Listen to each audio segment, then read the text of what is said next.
Hej, velkommen tilbage. I den her video, der vil vi gennemgå vores aktivitetsoversigt, samt de forskellige aktiviteter, som vi har inde i vores dataløsning. Så følg med her. Vi skal kigge på aktivitetsoversigten. På aktivitetsoversigten har vi et rigtig godt overblik over de køretøjer, som vi har haft inde forbi værkstedet. Det har vi på et brugersniveau, vi har det også på flere brugersniveau. Der kan vi se, hvad vi har foretaget med de forskellige køretøjer. Vi kan se status på køretøjen, vi kan se, om der er blevet uploadet eller afsluttet, eller der har været et eller andet med det her køretøj, som vi skal være opmærksom på. Vi kan prøve at tage og gå de forskellige eksempler igennem. På den første linje her har vi en Passat, som vi har lavet service på i dag. Vi kan se, at den har et flueben, og den har en cirkel om. Jeg holder musen henover, fortæller den mig, at den er afsluttet, og det er i gang med at blive overført til OEM-servicebøgerne. Nedenunder, der har vi en Passat. Den har vi overført til servicebøgerne. Den har 2 flueben, men den har også en streg henover. Det betyder, at der er noget der, at der ikke er lykkes.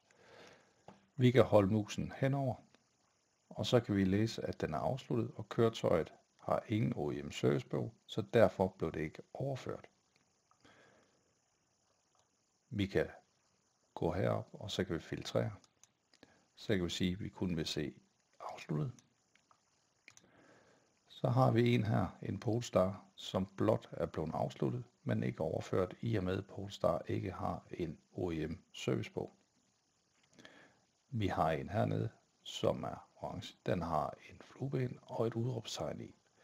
Det betyder, at vi kan holde musen over igen, at den er afsluttet, og vi kan overføre det her til OEM servicebøgerne. Det gør vi ved at klikke ind på sagen og vælge den, der hedder overføre. Lad os gå tilbage til aktivitetsoversigten igen. Så har vi en folkevogn hernede, og der kan vi se, at vi har også et ikon for et hæfte, et dokument. Det betyder, at vi tidligere har hentet et servicehistorik på køretøjet, og kan gå derind nu og vælge at se det. Det gør vi ved at klikke på OEM servicehistorik og hente PDF. Vi kan også se det på flere brugerniveau. Det gør vi ved at trykke her. Så har vi komplet oversigt over værkstedet og brugerne.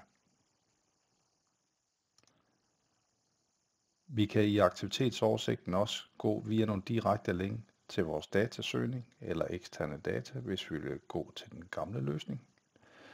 Men ellers så giver det her os et rigtig godt overblik over de tidligere service, vi skal have lavet på køretøjerne, samt hvis der er noget, vi skal foretage os.